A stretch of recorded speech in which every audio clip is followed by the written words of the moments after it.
नमस्कार दोस्तों, मेरा नाम है अनुपम पाराशर। इंटरनेशनल ऑर्गेनाइजेशंस की इस सीरीज में आज हम डिस्कस करने वाले हैं यूनाइटेड नेशन जनरल असेंबली के बारे में, जो कि एक बहुत ही इंपॉर्टेंट ऑर्गन है यूनाइटेड नेशंस का, जिसको हमने पिछली वीडियो में डिस्कस किया था। यदि आपने वो वीडियो अभी तक नहीं देखा है तो प्लीज़ आप जाके पहले वो वीडियो देखिए, ताकि आपको आगे की कहानी आसानी से समझ में आ जाए। तो शुरू करने से पहले मैं आपको बताना चाहता हूं कि यदि आप डेली क्विज खेलना चाहते हैं या फिर आपको जनरल स्टडीज़ में कोई भी डाउट है या मेरी किसी वीडियो से लेकर आपको कोई डाउट है, तो आप मेरे इस टेलीग्राम ग्रुप पे या फिर व्हाट्सएप ग्रुप पे ज्वाइन होकर आप मुझसे पर्सनली वो डाउट पूछ सकते हैं। लिंक मैं डिस्क्रिप्शन में दे दूंगा। पिछली वीडियो में हमने डिस्कस किया था कि यूनाइटेड नेशंस के 5 प्रिंसिपल ऑर्गन्स हैं, जिसमें से सबसे पहला है United nation general assembly, second है यूनाइटेड नेशन सिक्योरिटी काउंसिल, उसके बाद है इकोसोक, उसके बाद है सेक्रेटरीट और उसके बाद है इंटरनेशनल कोर्ट ऑफ जस्टिस। तो आज के इस वीडियो में हम डिस्कस करने वाले यूनाइटेड नेशन जनरल असेंबली के बारे में। नेक्स्ट वीडियोज में हम बाकी जो ऑर्गन्स हैं उनको भी हम डिटेल में कवर करेंगे। तो चलिए शुरू करते हैं। तो यूनाइटेड नेशन जनरल असेंबली जो है वो 193 मेंबर्स स्टेट से मिलकर बनाई और हर एक स्टेट के पास एक वोट होता है। वो वोट क्यों होता है? वो वोट इन सब बातों के लिए होता है कि यूनाइटेड नेशन जनरल असेंबली मतलब एक पार्लियामेंट टाइप की है। वहाँ पे बहुत सारी बातें डिस्कस होती है। जैसे हमारी पार्लियामेंट में कोई बिल इंट्रोड्यूस करना है तो अपोजिशन पार्टी है, जो सरकार जो है, वो सब मिलके वोट करती हैं कि ये बिल को पारित करना है कि नहीं। वैसे ही यूनाइटेड नेशंस में बहुत सारी चीज़ों को लेकर डिस्कशन होती है और हर एक कंट्री को अपना अपना वोट, अपना अपना पक्ष रखने का अधिकार होता है।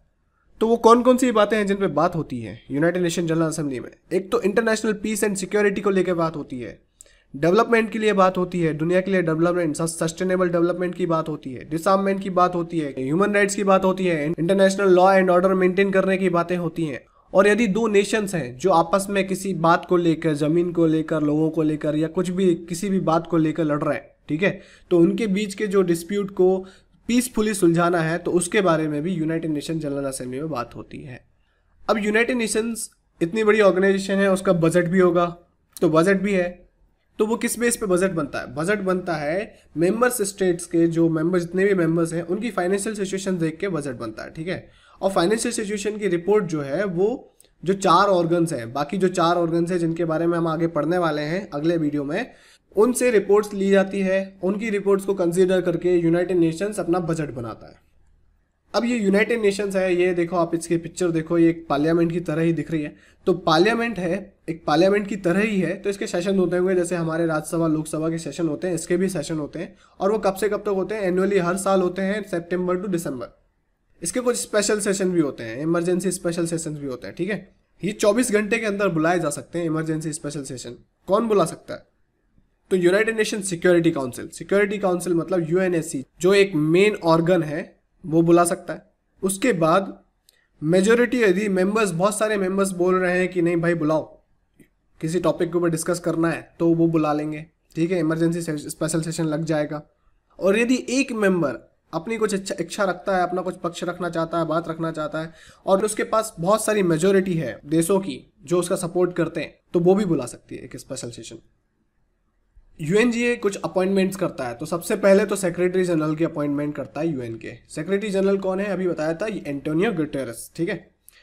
सेक्रेटरी जनरल एंटोनियो गुटेरेस है, उनको भी अपॉइंट किसने किया है? जनरल असेंबली में। लेकिन किसकी रिकमेंडेशन पे करता है? यूनाइटेड नेशन सिक्योरिटी काउंसिल के रिकमेंडेशन पे ये करता है। उसके बाद ये नॉन परमानेंट मेंबर्स को भी अपॉइंट करता है सिक्योरिटी काउंसिल के। तो सिक्योरिटी काउंसिल में अभी मैंने आपको बताया था कि 5 तो परमानेंट मेंबर्स होते हैं, उसके अलावा 10 नॉन परमानेंट मेंबर्स भी होते हैं। तो जो 10 नॉन परमानेंट मेंबर्स हैं वो चेंज होते रहते हैं, वो नॉन परमानेंट मेंबर है। तो वो जो चेंज होते हैं वो कौन इलेक्ट करता है? उसको अपॉइंट कौन करता है? यूएन जनरल असेंबली ही अपॉइंट करती है। उसके बाद जो सोशल एंड इकोनॉमिक, इकोसॉक जो है, economic council, social and economic council जो है, उसके लिए भी जो मेंबर्स होते हैं वो भी इलेक्ट कौन करता है? General assembly. International court of justice, इसके भी जितने भी जजेस होते हैं उनको भी जनरल असेंबली ही अपॉइंट करती है। मेंबर्स कितने हैं? 193 मेंबर्स स्टेट्स हैं। और उसके बाद जो हर एक कंट्री के पास एक वोट होता है जनरल असेंबली करने के लिए, ठीक है। तो वो इन वोट से जो 10 नॉन परमानेंट मेंबर हैं उनको भी वोटिंग के थ्रू ही जनरल असेंबली में इलेक्ट किया जाता है। जनरल असेंबली का एक प्रेसिडेंट होता है और वो हर सेशन में, हर एक एनुअल सेशन में चेंज होता है और वो इसी बॉडी द्वारा चुना जाता है। अब कुछ रिसेंट डेवलपमेंट्स देखते हैं जो जनरल असेंबली द्वारा लिए गए हैं। अब उसमें सबसे पहले जो आता है, यूनाइटेड नेशंस ने पहली बार एक हाई लेवल मीटिंग बुलाई। किस लिए? फाइट अगेंस्ट ट्यूबरक्लोसिस के लिए। तो ट्यूबरक्लोसिस के अगेंस्ट एक mission United nation general assembly ने चालू किया है, एक मुहिम चालू की है, जिसमें 2030 तक यूनाइटेड नेशन चाहता है कि ट्यूबरक्लोसिस को पूरी दुनिया से खत्म करना है। उसके लिए इन्होंने एक थीम भी रखी है। अब ये थीम इंपॉर्टेंट है, एग्जाम में पूछ ली जाती है। United to end tuberculosis and urgent global response to a global epidemic. कब तक खत्म करना है? यूनाइटेड नेशन का गोल क्या है ये भी याद रखना है। 2030 तक यूनाइटेड नेशन का गोल है। अब यूनाइटेड नेशन ने सारे देशों को बोला है कि प्लीज आप भैया सपोर्ट करो हमारे इस मुहिम को। तो सारे देशों को बोला है, तो इंडिया भी है। इंडिया ने भी प्लेज किया है कि 2025 तक, मतलब 5 साल पहले ही, यूनाइटेड नेशन के गोल से 5 साल पहले ही हम ट्यूबरक्लोसिस को, जो टीबी है, उसको इंडिया से खत्म कर देंगे, जड़ से उखाड़ फेंकेंगे। उसके बाद एक और जो रिसेंट डेवलपमेंट है, रिसेंटली क्या हुआ, वेनेजुएला और लीबिया, ये जो 2 कंट्री हैं, इनके वोटिंग राइट्स छीन लिए गए। और वो तीसरी बार हुआ है 3 साल में लगातार।